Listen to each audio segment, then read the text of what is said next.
Okay. Good morning. My name is Henrika and I'm the manager of the Krishna Village. Welcome to this little video that we are shooting for you to allow you to get a bit of an idea about the place when you haven't been here before. For example, in case you are coming at a time when reception isn't closed, or if you just want to get a general idea about what we are doing and what we are really about here. So you can see behind me, our name is the Krishna Village Eco Yoga Community, and that's what we are. We are a place where permanent guests and shorter term guests are coming together. Part of them are retreat guests who are just coming to stay and retreat, relax and reconnect to themselves. We have always a bunch of yoga teacher trainees here as well who are training to become certified teachers in this environment as a full immersion, so they can not only do yoga and facilitate classes but really become yogis and fully embody what that means. And we also have quite a big bunch of volunteers around who are helping us to run and manage the place in different areas like cleaning, gardening, cooking, etc. So it's quite a vivid community, usually between 50 and 70 people at any given time, and you're welcome to arrive at any given day except for Saturday, because on Saturday the reception isn't staffed. But yeah, we're looking forward to having you here. And in this little video we are going to show you around, take you places and show you what we have to offer and what you can do here. First of all, I want to start talking to you a little bit about our philosophy and how the village came into being and what we are here to do for you. So as you might see later in the video, we are part of a much bigger community, the Krishna Farm, New Govardhan in Yongella, New Murwillumbah, New South Wales, right underneath Mount Warning in the foothills. It's a very beautiful area. And this farm has been here for a very long time. And the Hare Krishnas took it over, I think, about 35 years ago. It's a 1,000-acre property, and we have a very vivid community here. We have, for example, a primary and secondary school running on Australian curriculum. We have a temple community. We have a big cow protection program, and lots of other different things. And the Krishna Village, as the Eco Yoga community, is a part of that also. And we have initially started off as a volunteer project, just to run the organic gardens and a few other things down here. And from that it has grown over the last few years into the retreat center that we are now. And we see ourselves more and more as an educational facility because we believe that this ancient philosophy has much to offer to modern society, and we think by allowing people to dip their little toe into our culture without having to go all the way in, without having to become a part of a philosophy that is foreign to them but interesting, we're allowing them to have experiences, pick and choose the elements that they want to find out more about, and then decide for themselves what is relevant. Like if, for example, eating healthy vegetarian food is something they want to continue, if yoga and meditation is something that's worthwhile, and if understanding the subtle energies and spirituality might be something to explore deeper in the future. So what we are doing here is we are offering a whole range of classes every day, yoga and also yoga living related classes, and we are having this delicious food here that the Hare Krishnas are quite famous for. And you can come and stay and then just decide for yourself which things you want to explore further, or when you just want to kick back and have time to yourself. One important element in our philosophy is a concept that is called the Triguna model, the three modes of material nature. And I'll explain that a little bit further because I think it illustrates how we are thinking and why we do the things we do. So there's this idea that everything in life, from people, relationships, foods, activities, behaviors, everything has three different, or can be sorted by three different types of energy. One being the mode of passion, where everything is hyper, bigger, faster, more. It's a lot of what our society these days is about, very stressful, working to exhaustion, a lot of people experiencing burnout at some point, certain drugs inducing this full-on energy, and it's all about excess. And that's, all these energies are on a sliding scale, and it doesn't necessarily mean it's a bad thing. For example, if you want to build a business like we are building a retreat center here, you have to have a certain degree of passion and of energy and of willingness to put in effort to achieve. At the same time, you need to balance it, otherwise you end up with a burnout. But when it goes to excess, it can become something very unhealthy. And as we are seeing often in society these days, if you go, at some point your energy plummets and then you can't keep going. And what you're going into then is the far other extreme, which is what we call the mode of ignorance, of tamas. So this mode here is called rajas, the mode of passion. The other one is tamas, the mode of ignorance. The mode of ignorance means that you are slow and low and sluggish and you can't take it anymore and you are tired. It's pretty much the epitome of that would be the couch potato, sitting on the sofa all day, too slack to do anything, eating potato chips, drinking beer, and watching TV all day. So that would be the unhealthy version of tamas. A good version of tamas, and that is the strongest tamas, is sleep. And again, nothing bad about sleep, right? We all need sleep, but if that was all we were doing every day, all day long, it wouldn't feel good. And I don't know if you've ever overslept, I certainly have.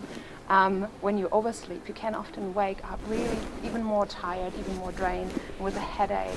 So it's better to sleep to the degree you need, but then also get up and get the energy going again. So those are the two extremes, tamas and rajas. In the middle of that, the golden balance is called sattva, or the mode of goodness. And sattva means that you are wholesome and holistic and nurturing yourself, balancing yourself, and you are really in your best energy, and it's sustainable because you are not in excess in either of the two ways. You can sustain it. So for example, you can work, but because you rest enough as well, you are able to work sustained, even 6-7 days a week. I know when I'm in a good energy, I can work many, many hours every day, and I still really enjoy it. I'm happy, I'm fulfilled by it. But the minute I start to unbalance myself and go without taking a break, then at some point I get exhausted and I can't take it any longer. So this would be in terms of work.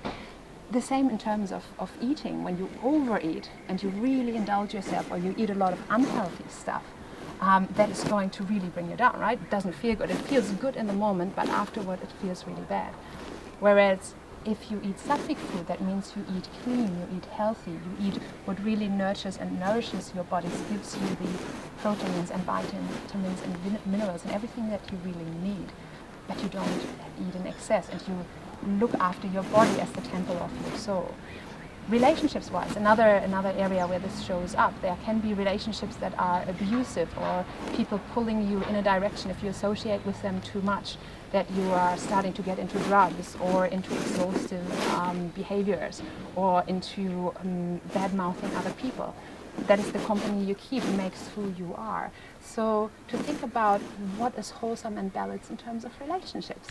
Who are the people that if you were to spend more time with them would support you into being the best you can be rather than bring you down? And so all this thinking, the three modes, are something that we consider a lot when we decide what we are doing here and what we are offering to you as our guests. So one element where this would show up is, for example, the classes that we give. The classes we take out usually of the yoga teacher training that we offer, and so at lunchtime you are welcome to join those classes, meaning that, for example, some days there is Yoga Nidra, which is a beautiful meditation. It looks like you're sleeping, but you're actually listening to a guided meditation. It can be Ayurveda, which teaches you about health and eating and sustaining your own energy. It can be about life coaching and about being the best you can be and letting go of negative habits and adapting better habits. All those kind of classes. It can also be philosophy, like Asian philosophy, Hare Krishna philosophy, if you choose so. And obviously there are the yoga classes, which are always healthy. But it's some type of exercise yoga that is way beyond just the physical movement. It includes breathing, it includes balancing, it includes becoming very aware of your body. So yoga in its entirety is much, much more than just the exercises that modern society makes it to be. So that's an interesting thing you can explore here as well. Where else? In our food it shows up as well. We have in our philosophy an element that is called ahimsa, meaning non-violence. It's something that you find in many Southeast Asian traditions. And just like in the Christian Bible you find that thought of thou shalt not kill.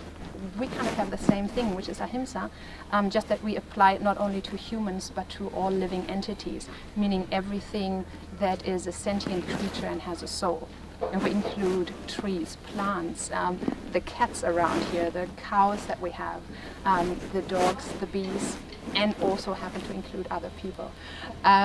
So non-violence shows up in obviously being vegetarian. For us, that's a really, really important element. And it's important that you know that you cannot bring meat, fish, or eggs onto the farm. That is something we are very strict about. But it also shows up subtly in the way we interact with each other, in the way we speak with each other, trying not to swear. Sometimes, you know, we're trying not to swear, but we're doing our best. In the way we treat each other gently and with kindness, where we support each other on our path, where we sit with each other and really listen, rather than just trying to make our own points. It's often very, very, very subtle ahimsa.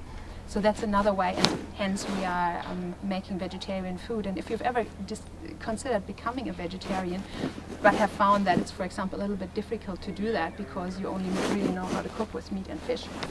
That's where I came from when I first arrived here. You will also be able to take away a lot of information and a lot of inspiration on how to prepare really delicious vegetarian meals and how to sustain yourself long term with this kind of diet and lifestyle.